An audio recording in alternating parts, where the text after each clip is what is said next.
In today's video, I'm going to teach you how to disable Microsoft Defender Antivirus in Windows 11. This method focuses on turning off real-time protection through the Windows security settings. Keep in mind that this is usually a temporary change, and Windows may automatically turn protection back on later. Because of that, only do this if you have a specific reason and you understand the security risk of leaving your PC unprotected. To get started, press Windows and I on your keyboard at the same time. This opens the Settings app quickly, which is the fastest way to access the security options we need. Once Settings is open, look over to the left-hand side and click Privacy and Security. This section contains Windows security features, permissions, and protection settings for your device. Next, click Windows Security.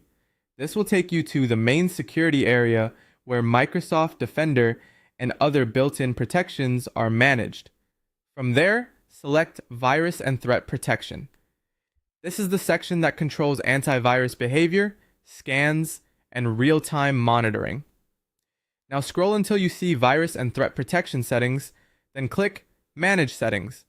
This opens the page where you can adjust how Defender actively protects your computer in the background. Here, find the option called Real-Time Protection and switch it off. Real-Time Protection is the feature that continuously scans files, apps, and downloads as you use your PC.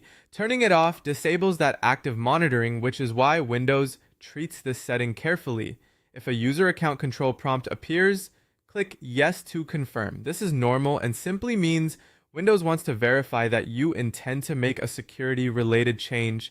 After the setting has been turned off, you can close the settings window. That's it.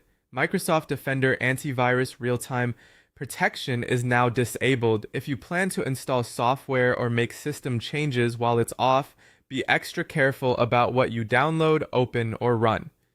Also remember that this change does not always stay off permanently, so if you restart your PC or return later, you may want to check whether Windows has re-enabled it automatically.